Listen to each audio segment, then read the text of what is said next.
Hey everyone, today we're going to be playing some Historic, and I'll be playing a match with 3 different decks because it's the finals of a local Historic League that I've been organising. I was lucky enough to make it to the finals, having played a different deck in every match of the league so far. And in the finals, I couldn't find 3 decks I was particularly excited to play, so I've got 2 new decks and 1 deck that I enjoyed playing. So if I manage to win the first 2 matches, then it'll be a different deck for every match of the league, and if not, I got pretty close. So the way this week worked is there were, if I remember correctly, 12 different players. So I played every person in the league in the Swiss. I think I finished with a 7-4 or an 8-3 record. I can't remember which. And then I won my semi-final with Blue White Spirits. And then for the final, I'm going to be running back the Blue White Spirits deck. I will also be playing Temur Reclamation because it would be silly not to. And then for my third deck, I'm going to be playing Jeskai Breach Combo. That I got the idea from Michael Major's recent article on SCG. And I will give you a quick overview of each of the decks before the match starts. Because of the way the league was structured, I know I am on the draw for game 1. And as a result, I think the best deck to be on the draw with is Temur Reclamation because the Growth Spirals and the Explores will catch me up. So I'm going to be playing that one first. And then I especially want Spirits to be on the play. So I will play that second or third depending on my results in match 1. So there we have it. I will jump into the quick rundown of Temur Reclamation. Not that anyone who's been paying much attention to Magic needs a rundown of Temur Reclamation, but there we have it. I'll be jumping in anyway. Alright, here we have the historic Temur Reclamation list I'm going to be playing. It looks pretty standard, nice, clean and consistent, and very similar to what you'd expect in standard, with 2 major exceptions. The first of which is Magma Quake, which, being an instant speed board sweeper, plays right into the deck's plan, and the fact it scales means you can deal with any threat you really need to, and if you're playing against a control deck that was trying to lock you out with Teferi and Narset, then you can eventually set up a Magma Quake to deal with all your opponent's problem permanents, hopefully. The other big difference, as you can probably tell from the fact that the lands list is extremely long, is right down at the bottom here we have 4 copies of Field of the Dead, so you also just have the best long game in the format. No questions asked. You have Explosion to go over the top of things, you have Field of the Dead to go over the top of things, you're not going to lose a late game with this deck, so you're just trying to get there as quickly as possible with 4 copies of Gross Bar, 4 copies of Explore, 3 copies of Uro, and then the mildest amount of interaction in Magma Quake, Ether Gust, and Mystical Dispute to get you there. Cetras Cantor's a flex slot. Maybe it shouldn't be there. Maybe it should be a 3rd Ether Gust, but I don't know. I'm a bit gun shy on pulling the trigger on the 3rd one in this match because I have a feeling that my opponent will have at least one deck that's not vulnerable to Ether Gust, so I don't want to overload on it, but in case it's great, there are 2 more on the sideboard because Ether Gust is just such a good card. Again, a lot of the cards in the sideboard are things you would expect to see in standard. You've got more instant speed sweepers in Flame Sweep in case of small aggro decks, Bone Crusher Giant, again, for aggro decks, bit more interaction in Mystical Dispute Negate, Brazen Borrower, just good all-purpose card and particularly good against Shark Typhoons, Scavenging Ooze for the graveyard decks, and Dragon Master Outcast as a little threat that's quite easy to resolve in something resembling a control mirror. So that's Temur Reclamation, and we will jump into the game. And there is my opponent saying hi, so let's get going. Alright, so like I said, for match 1, I am on the draw, and we've got a mildly awkward hand. It's unlikely that we get off turn 2 Growth Spiral, but otherwise the hand's pretty solid with double ramp, Dispute, and Reclamation, so I think I'm going to keep it. It's not great, but it'll do. And yeah, like I suspected, my opponent is not going to be vulnerable to Ether Gusts. We don't need a Sulphur Falls, so I'll put that on the bottom. Now, it looks like our opponent's a very aggressive version of vampires.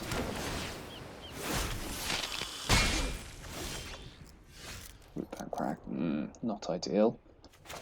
Alright, let's take some pain.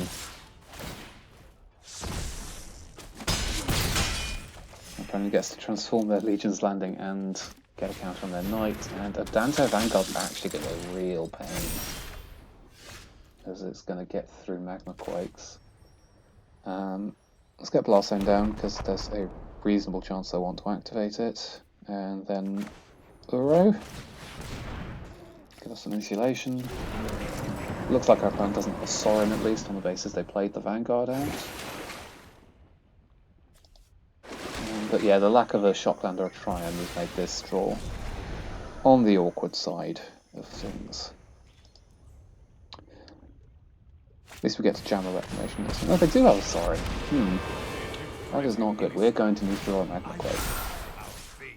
Thirst for life.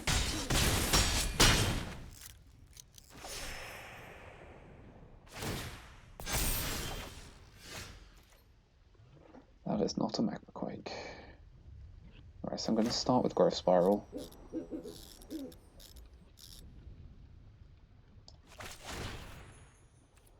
Because we're still going to be able to play out 2 lands in Reclamation.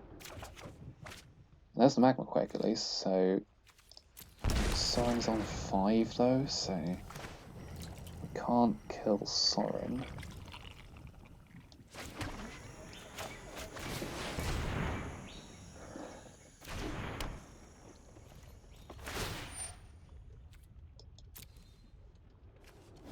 But we can Quake for 4 and kill everything else.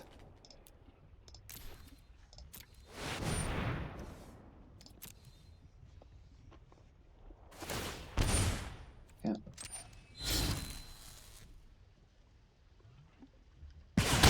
And we stop Sorin cheating a champion of the, what's it called, into play. We're a long way from casting around, we've only got 5 lands in play. Ugh, Mortify, that's not good. So we need a ramp spell. Oh no, hang on, does this tip any targets? Yeah, we're just dead to Sorin's plus ability here. Well, that's game 1 done. Let's go to sideboard.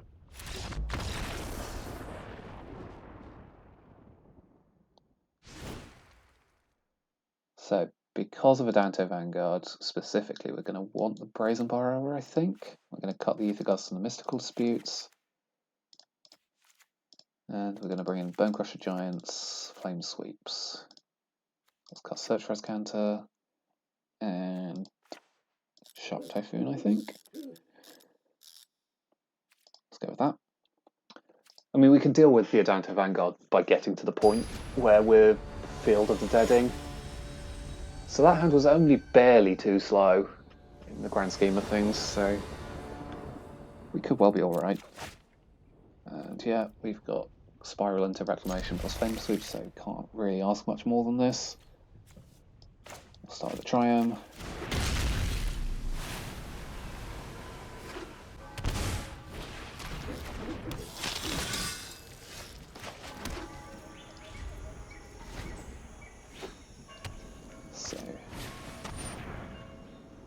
Okay, we'd rather Growth Spiral than lose out on that. And yeah, the Sweeper goes, fair enough. At least we get to kill one of them with Bone Crusher Giant next turn. So we're going to put the stop in the end step to make sure we get to do that. And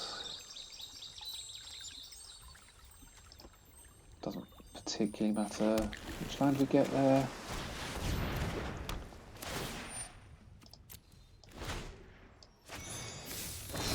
And this way we're mildly protected from a what's it called? The activated ability of the knight. So we're in an okay start to this game then. Double reclamation, and there's a Sorin.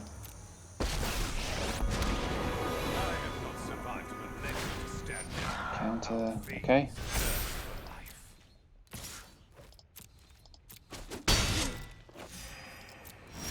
So, alright.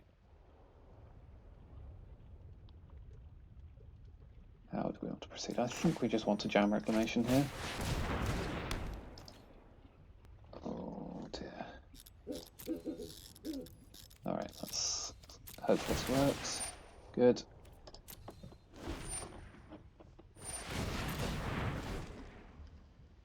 So if we make a 4/4 shark,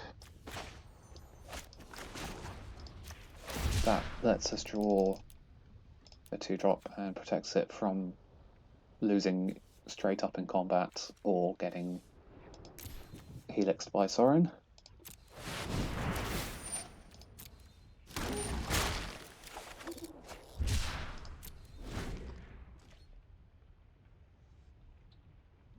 Let's see what our opponent can get.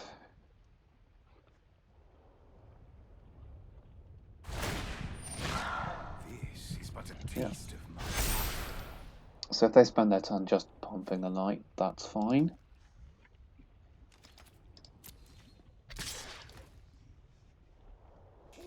Because we're in the business of making time.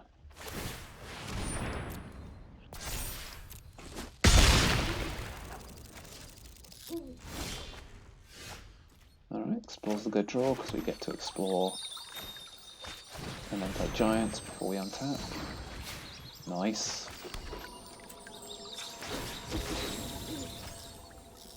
Let's just get forest.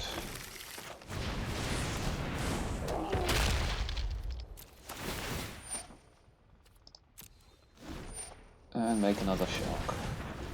So we want it to be at least 7/7 so that it can take out Sorin next turn.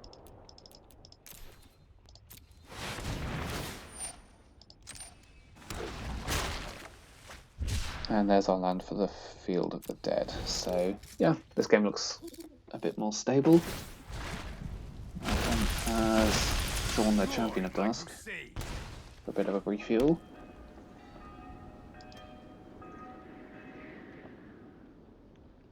And I think we just take the hit from the knight. Looks like they've got a Mortify from the way they're hovering over my permanents.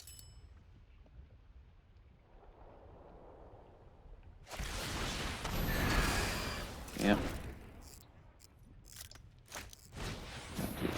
Okay. What do we want to draw? Uro's possibly perfect here because we can just recast it as long as we tap carefully. So, Sulphur Falls, lift the zombie, and then we only have 2 green mana, so we don't need to draw a green source and put it into play. Not quite.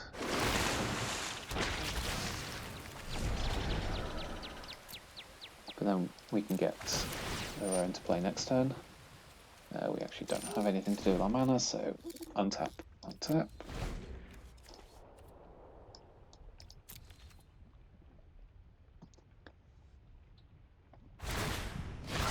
My bloodline flows through you. Alright, so let's chump block the knight and trade for the champion. Keep our life total nice and high. It looks like they've got one there. Okay.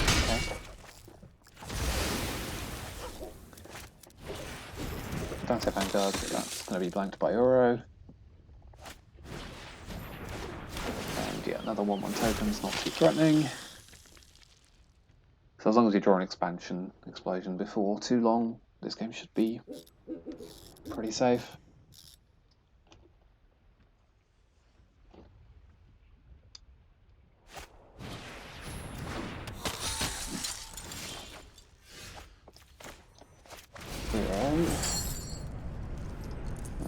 pretend we have a way to recycle relevant cards.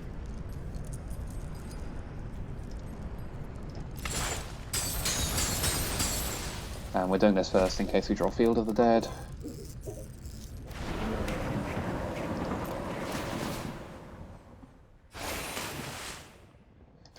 We didn't, but never mind, we're still going to get 2 zombies this turn. And Flame Sweep is decent enough on this battlefield, I think. It's not how we're winning this game, no. We need to just find Explosion. Or a second field to really start getting somewhere.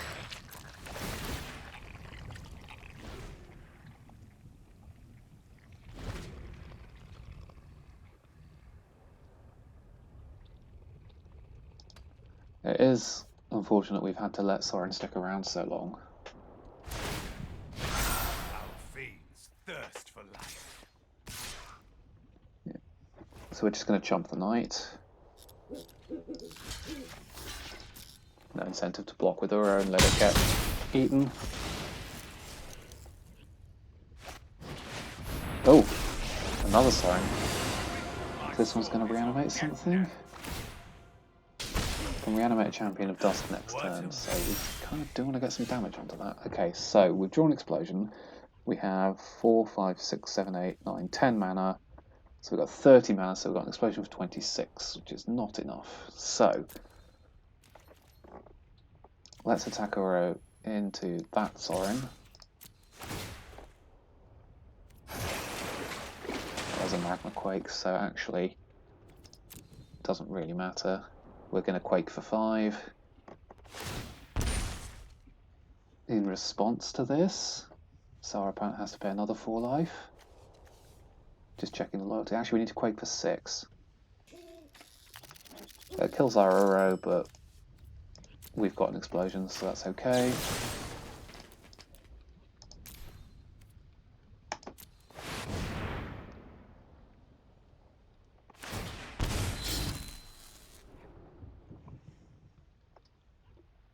And that wipes our opponent's board apart from the Adante Vanguard. I wish you all were fight anyway. Wait, is it without flying? No, it's without flying.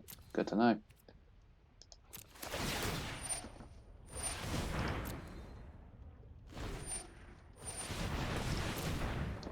Alright, so how big of an explosion do we want? We have 12 mana in our pool. Let's go 10. 11, I think.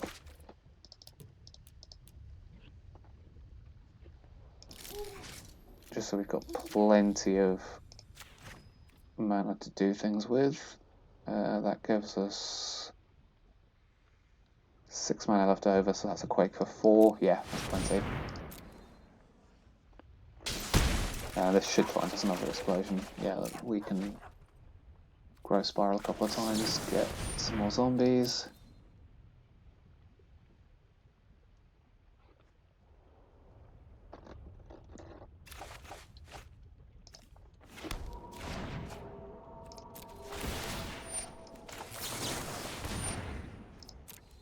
And we hold up the Bone Crusher Giant.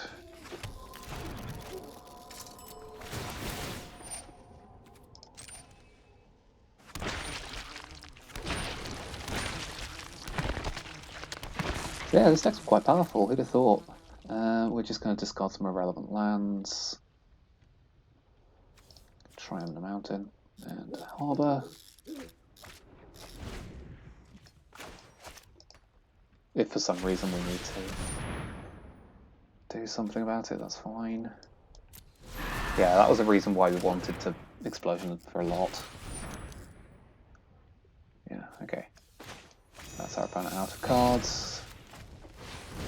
Let's just deal with the thing resembling a threat. But this game's more than locked up now, and our opponent sees this. So are we going to change anything for game 3? And I don't think we are. Maybe we could have some negates in our deck, but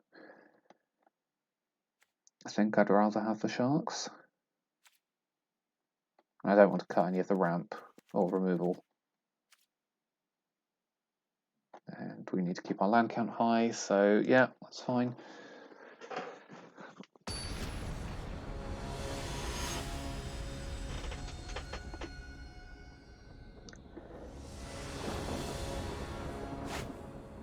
Alright, what does this hand look like?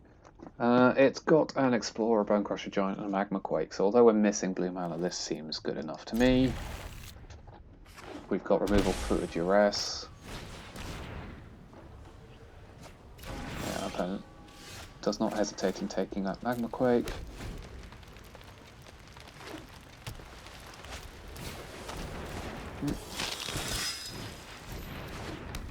That cage is just going to stop Burrow, which honestly I couldn't care less about because we've got a Blast Zone. And because we've got Blast Zone, we're going to want to pop it on 1 at some point this game, I think. I'm going to explore here rather than snipe the Giant. No, it's not snipe the Giant. Use the Giant to snipe the Knight of the Urban Legion.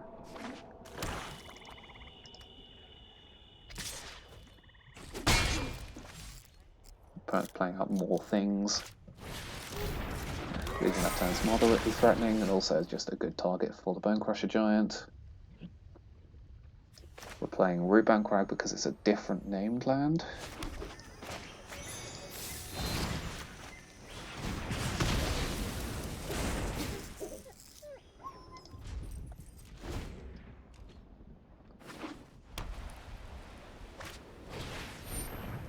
Yep, Aspirant's fine. We would like to draw blue mana, obviously.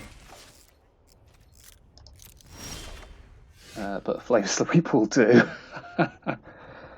Alright, so can we catch the Knight?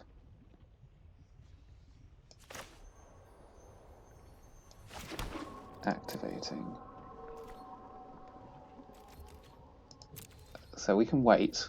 It's a bit suspicious we're not playing the Giant, but oh well. Our opponent can't activate. Sorin's good. Let's just Flame Sweep those before Sorin can do anything productive. Defeating you will not bring me pleasure. No pain. And yeah, just has to plus for no value. And my turn. We're not doing a great job of drawing differently named lands, which is a mild issue with this deck, but oh well. We've dealt with the first wave of our opponent's pressure. Oh, they've drawn the champion by the looks of things, but it's just cantripping, which is fine. Sanctum Seeper's pretty good. That's a 4 and a 5 drop, okay. Am I going to want to blow up this cage? I don't think I am, so I'm going to put a counter on the Blast Zone. Start working towards dealing with the 4s or the 5s. Okay, that's a good draw, because that means we can shock Sorin, stop him from being any more productive than that. I'm going to tap the Blast Zone so it doesn't prompt me to. That's a pair of Giants. Now we're playing Gruel Field this game, apparently, but it's certainly doing the job. Our opponent doesn't really have any attacks unless they want to trade off their board for 2 points of swing.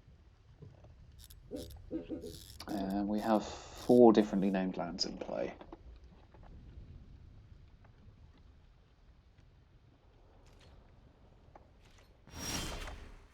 There's the island. So we get to start playing Uro out. And we don't need to pressure our opponent's life total because we've got the inevitability by such a large margin. That's land name number 6, and it also lets us cast our second Uro as an Explore. So yeah, this game's looking pretty good. Right. Crestbar is fine. And we're going to on the blast zone. Start working our way up to 4 or 5.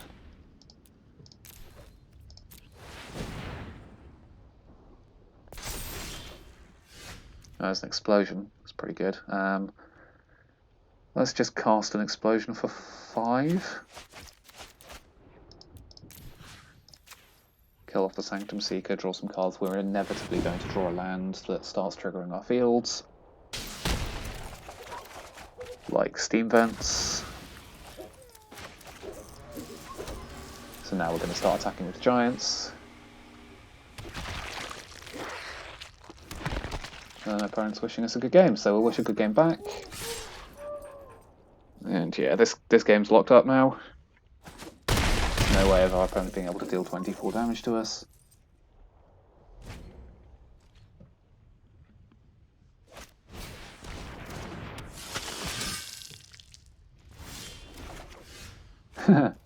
just what we needed. Another Field of the Dead.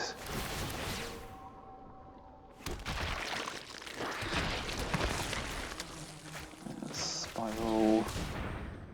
In case we draw a Reclamation or something. No. Alright, there we go. Our opponent's seen more than enough, which is fair. And we have won match 1.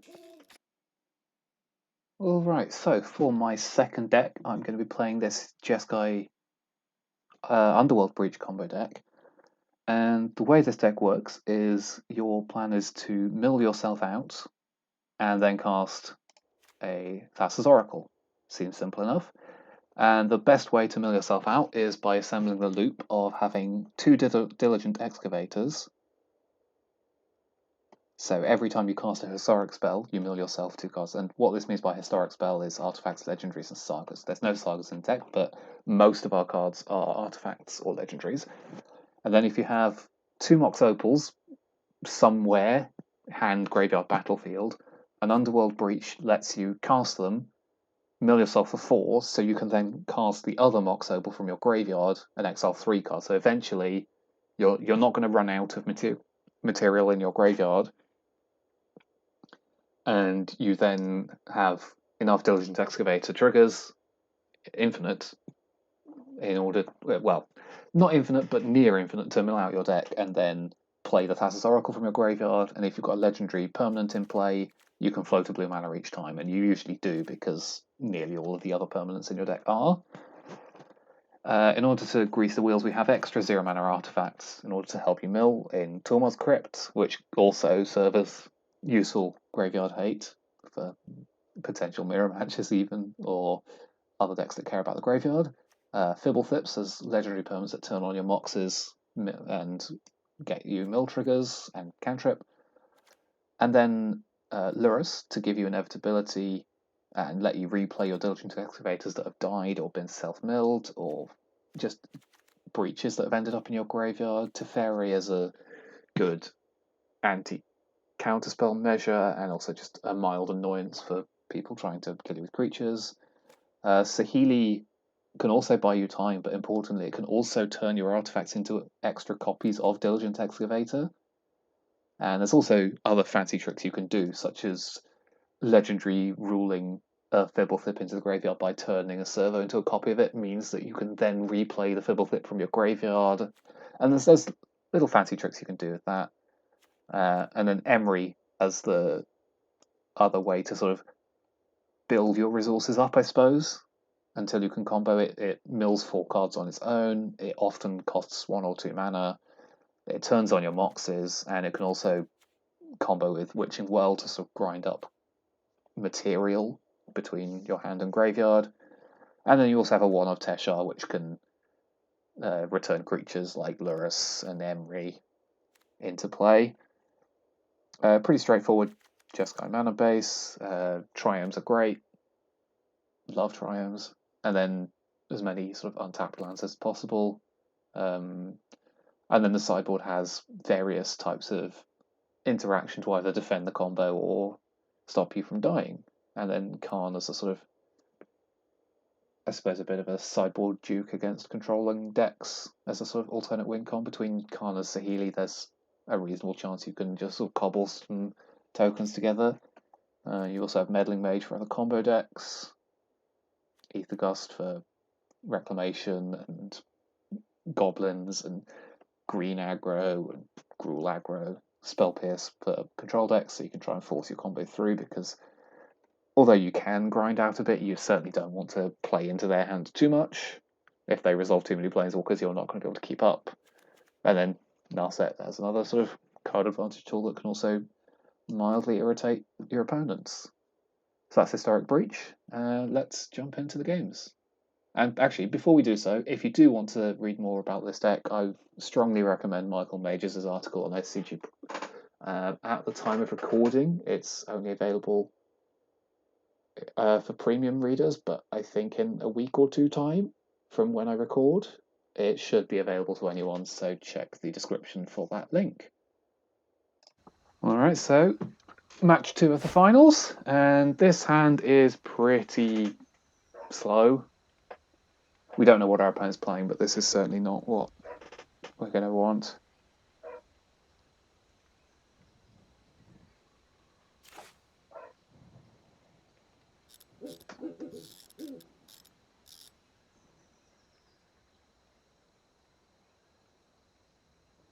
So we're going to mulligan this one. This hand's certainly better.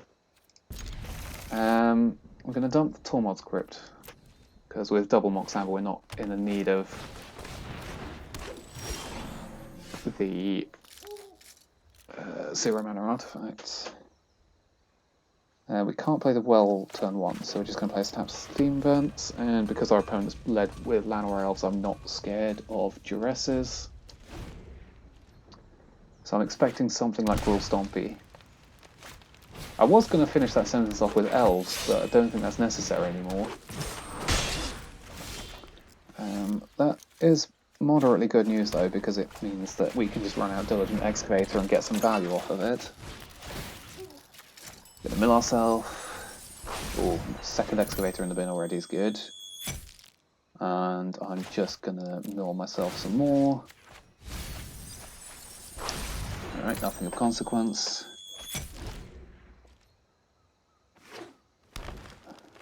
We are going to need something of substance though, before too long.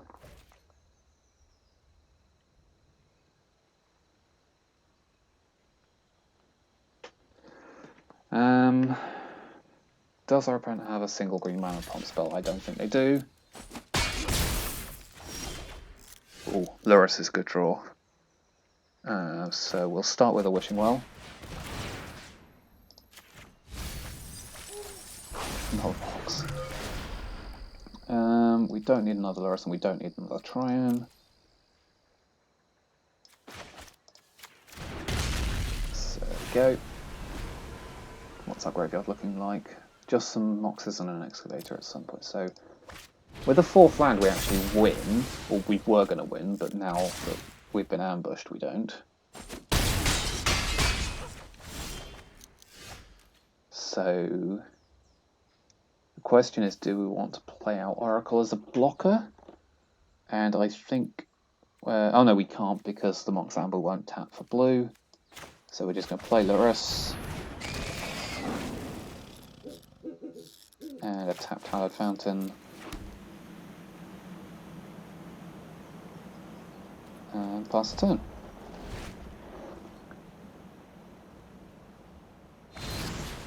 Okay. Our opponent has a giant, so we're pretty close to dead now. When does the go here? Okay, when you attack with 3 creatures. And yeah, Glacial Fortress isn't going to do it, so that's game 1 to our opponent again. Let's see what our sideboard can do to help. And the answer is Ether Gusts, Caskets, and Solar Blazers, I think. So what are we going to shape on? We're going to shape onto Fairies, especially on the... and then on the draw we're going to shape them a bit harder. I don't think our opponent's going to have significant... Oh, they could have Scavenging Ooze, actually, so I think we do need to leave in both Oracles. We don't need Tormod's Crypt, and I don't think we will need Teshar. And Saheeli's probably quite good. So let's just shave Teferi. Down to 1 copy. It's a good play on turn 3, and it stops our opponent Ember cleaving us, which is likely.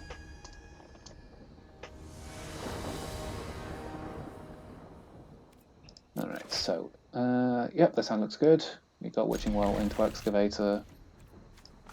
Then we're going to be looking for a red source, Mox Amber, and a Underworld Breach. Sulphur Falls is one of those things.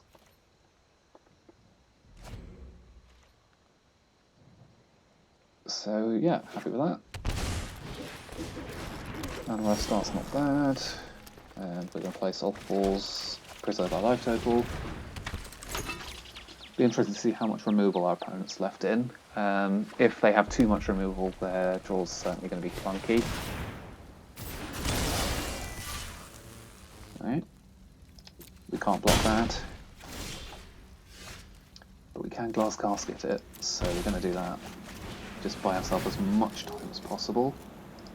And also Glass Casket being an artifact means it mills ourselves, so if we draw a white source next turn, we can lure us back Witching Well that we've just milled, and we're not going to attack in case of a hasty 2-2. As usual with board wipes, we're going to wait as long as we can. Oh, Lava Coil is particularly good, I will admit. But yeah, we're definitely going to Solar Blaze if we have the chance. We don't have any plays here, which is a slight awkwardness of the mana base of this deck. So our opponent doesn't find anything particularly relevant with the robber. I'm probably going to play this on fifth. That's quite funny, actually. So yeah, we do not want to draw a land so we can Solar Blaze. But if we do, we've probably got plenty of time to rebuild. So there we go. Especially because it's a white source, so we can lure us back into the Witching Well. Ooh.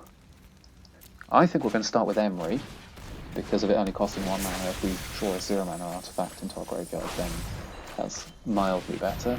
If we don't, that's okay though, because we can start looping Witching Wells with Emery.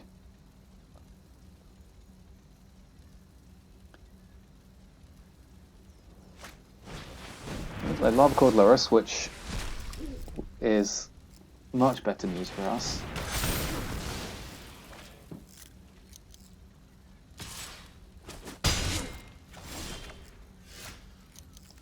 Yep, Lurus. Now, we could play the Witching Well. We probably should, actually. I was just thinking that we could hold it for Saheelian making a token off of it, but Mox Amber will certainly do that job for us.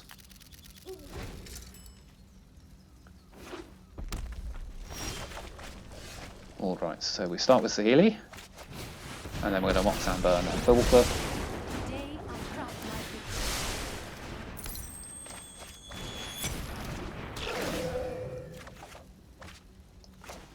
Play a land, and try and find some excavators with our Witching Wells, and we're just going to need our opponent to brick for a few turns.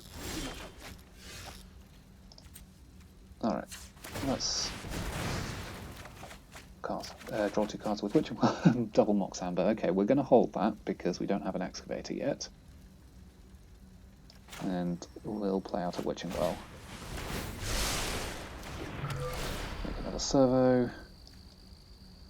Do we want to draw Ether Gust because of it being protection? I think we can afford to draw Ether Gust here. And we're just going to pass, I think. Another cool play we can do is we can use Saheeli to turn a servo into a copy of Fibbleflip, which puts Fibbleflip into our graveyard. So, the threat here is Ember Cleave.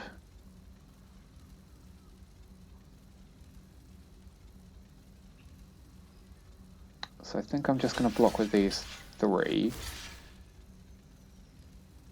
because I'd rather keep Lurus.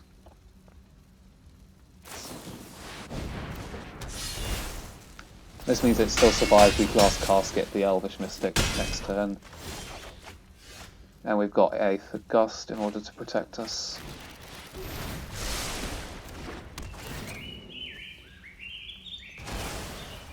And we can start gaining life by attacking with Lurrus here. So yeah, we'll play out Fibblethip as our Lurrus card for the turn. And yeah, land's pretty nice.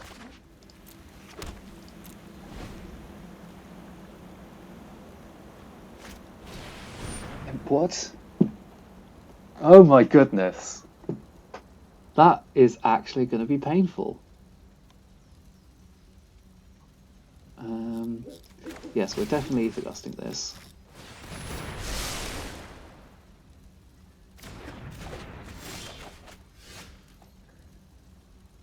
So, let's start with Witching Well.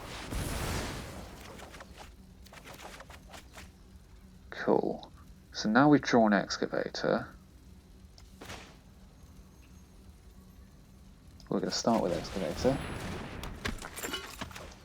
We'll go Witching Well.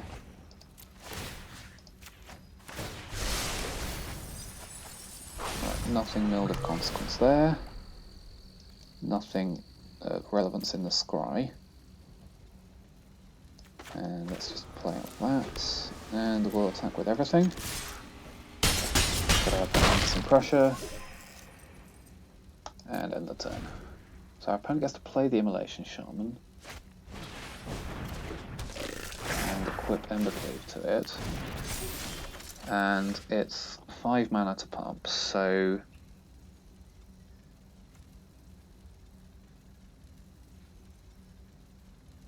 they're going to have a 5 power double strike, so we'll...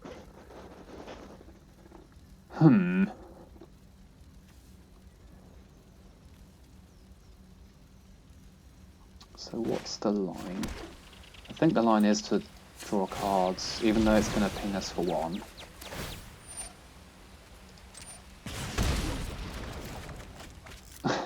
Okay, not ideal.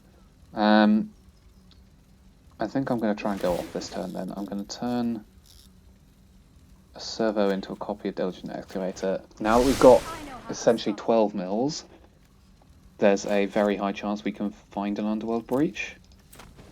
So let's tap for blue. And then once we find an Underworld Breach, we can cast it with Lurrus and we will win the game. Oh, that was easy. And because this doesn't affect mana abilities, we now have lethal. Blimey! That was a bit loud, sorry about that. Alright. Do we have... Okay. We don't have any Diligent Excavators in our graveyard. We're going to exile cards we're not going to cast that aren't lands because it makes the interface easier to understand. And yeah, we have won this game, so we're just going to keep milling until we find enough cards not in our deck anymore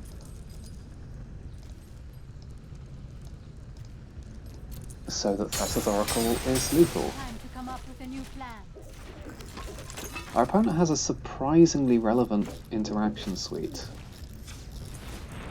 after all that.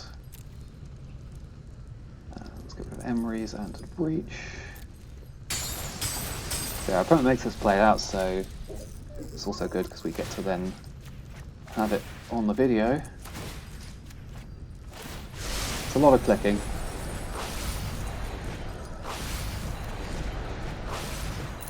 And yeah, optimizing the combo is not something I'm particularly worried about here because we're so deterministic. It's just, it doesn't really matter what you exile.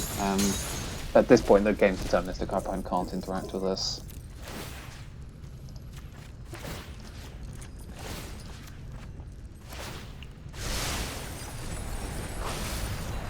Is that ability yet?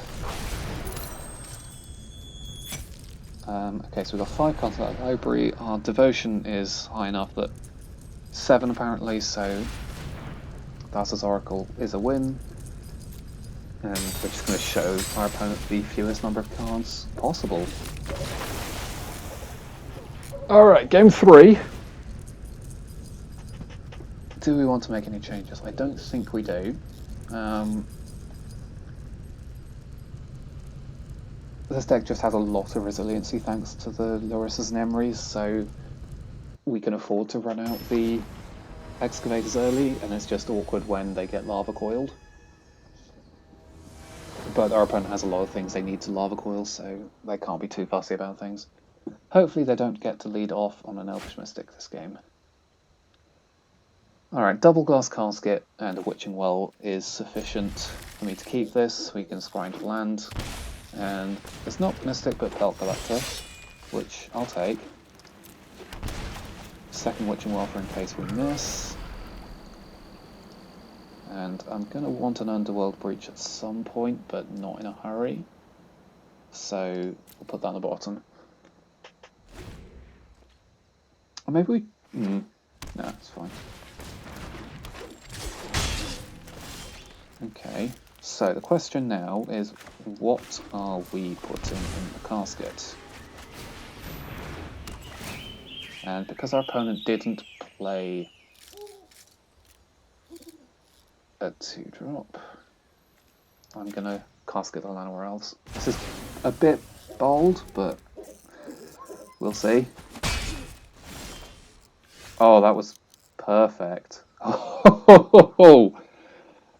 Okay, so now what do we want to do? I think we'll save this one for another threat. So I'm going to start with Emery. No, because we've already got 2 artifacts in play. And then Witching Well. To sculpt our draw. We've already got a Luris. Don't think we need another one, so that's fine. I didn't mean to keep the Triome either particularly, but it's okay. We haven't hit any artifacts yet, so... Okay. We're going to take a decent chunk here. Well,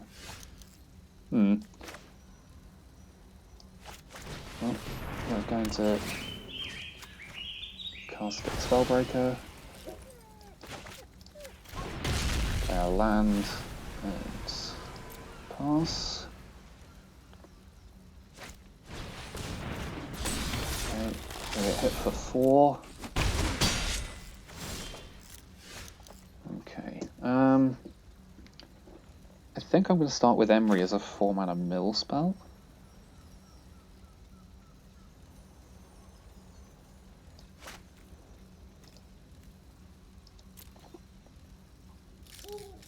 And then follow it up with Luris. We'll keep the old one. We've hit Amber, which is good.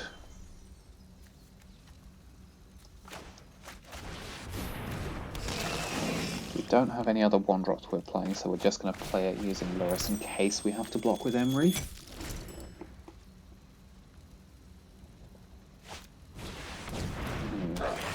Alright, Grumgully's okay. We are going to have to block, and I think it needs to be with Luris. No, I can't block with Luris, that's not going to work.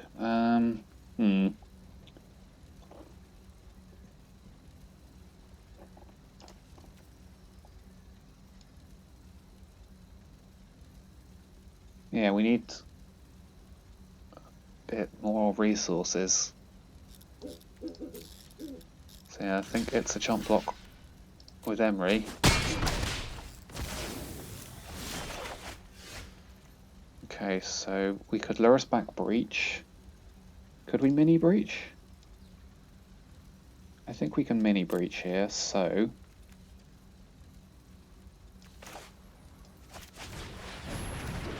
Start with Breach.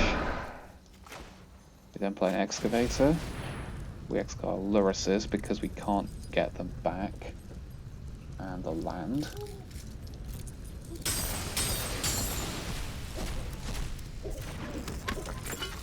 we play Emery, exiling the last 3 cards. We mill 6.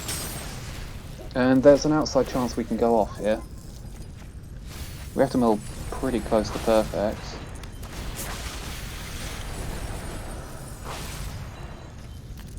Which that wasn't, but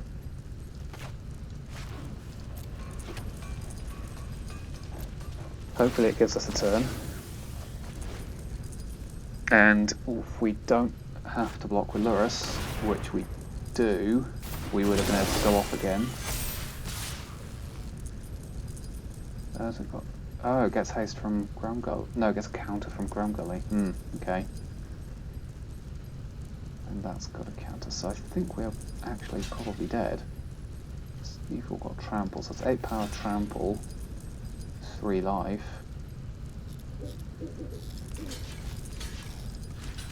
So that's us taking 6. So yeah, we can't block like this, which unfortunately the end of match 2's video was corrupted. I lost too much of my board on the attack, and then failed to combo or destroy my opponent's creatures on the following turn, losing match 2. So we're now going to go to the deck tech for match 3, where I'm playing Blue-White Spirits. And finally, for my favourite deck of the 3 decks I'll be playing in the finals, is Spirits. So Spirits has been my pioneer deck of choice since GP Brussels, when I really got into the format properly. And I've not been playing Pioneer recently, but with the advent of Jumpstart, enough of the good spirits were printed into Historic that I thought it was worth giving it a go.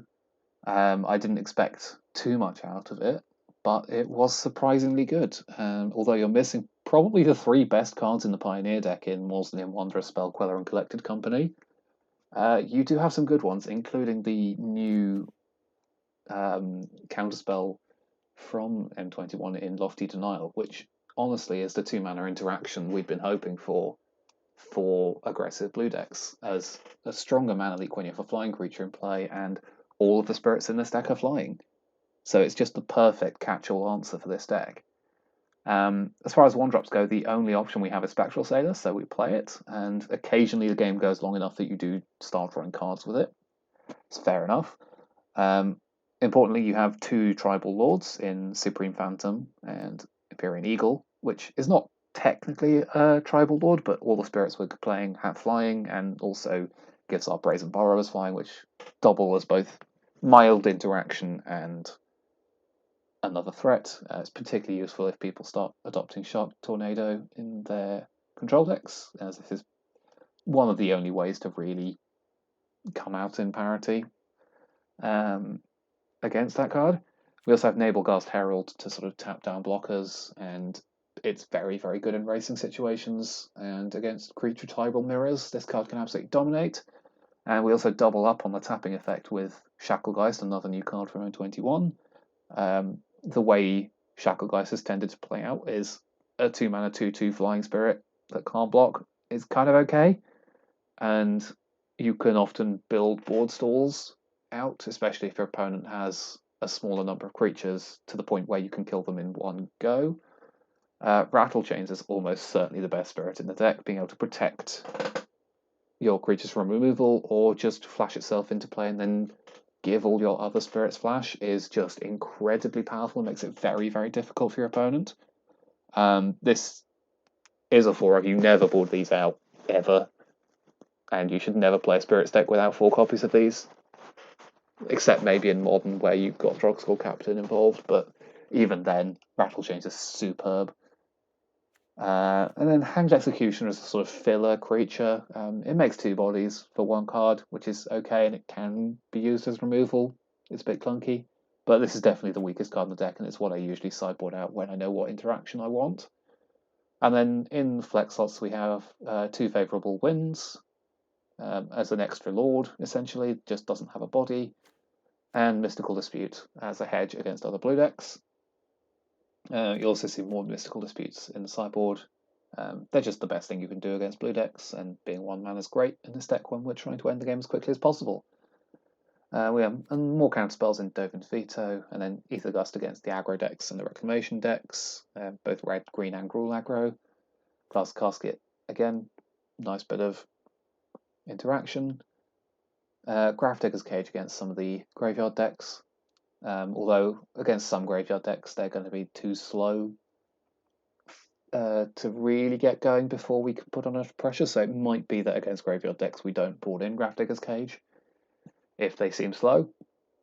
And then we also have God's Willing for removal matchups and against burn and things like that, where they're going to try and control our board, and if we can utilize God's Willing and Rattle Chains well enough, we are going to sort of out-tempo them that way.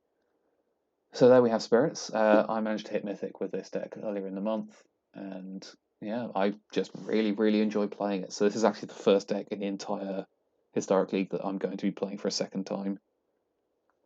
So that's Historic Spirits, and we're now going to jump into the final deciding match. Alright, so here we go with Spirits for all the marbles. And this hand is good enough, especially against a creature matchup.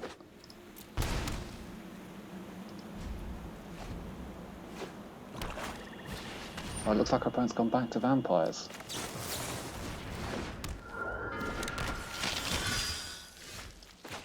Alright, so sequencing wise, the way I've liked to play this previously is with Rattle Chains. And then we get the flash value, but because we've already got valuable flash creatures, I'm just going to start beating down. In fact, most of our hand has flash, means you don't need to get Rattle Chains in for the flash benefit. Opponent has a main deck Agonizing Remorse, which is interesting. This could be the mono-black combo vampires deck, which would be probably more of a challenge. I've taken away our Lord. Lofty Denial is a great draw because that then can protect us, and if they don't cast anything we care about, we get to put in Rattle Chains and increase the clock. So we'd counter something like a Veto.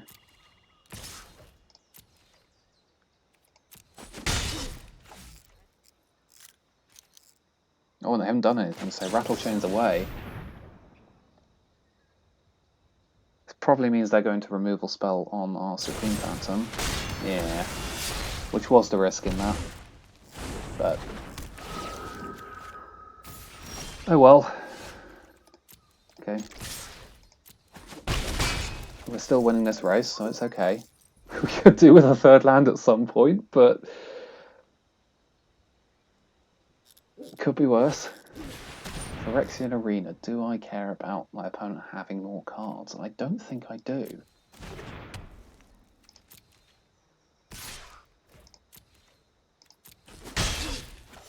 See, if we had a Lord here, it would be much more threatening than just a Spectral Savior.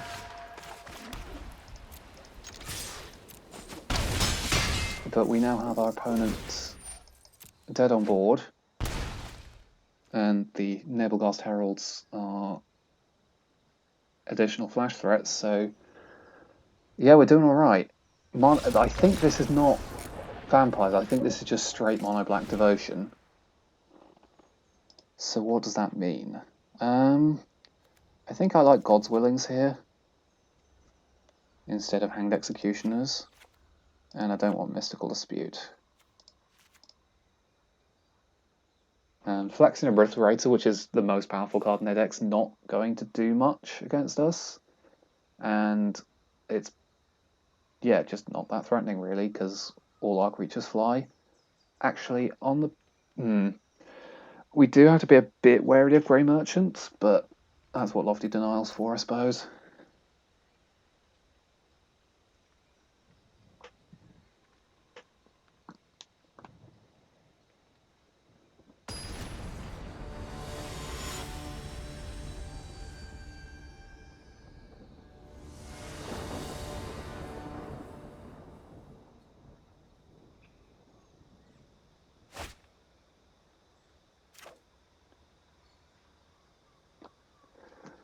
Alright, what's this hand look like? This hand looks good enough to me.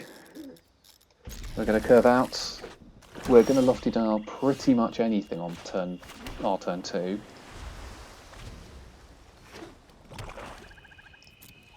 Looks like opponent's got slow hand, probably removal heavy.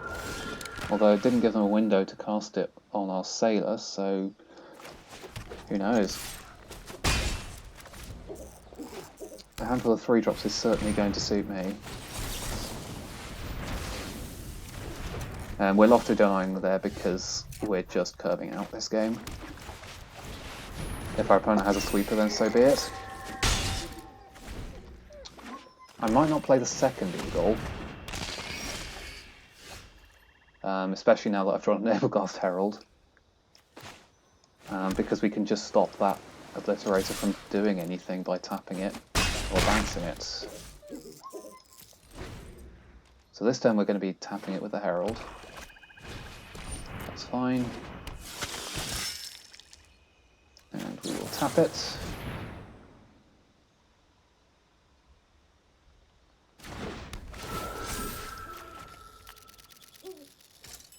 So we don't take 2. There's another Obliterator. Okay. So we've got how much power on board? 3, 4, 5, 6, 7. And the Eagle makes it 10. And we got Brazen Borrower to defend ourselves, I suppose. Our opponent's saying good game already. Does this mean it's over? No sweeper? And we've done it! Spirits in about 2 minutes! Has...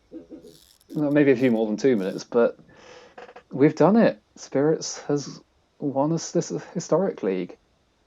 Oh, I'm very happy.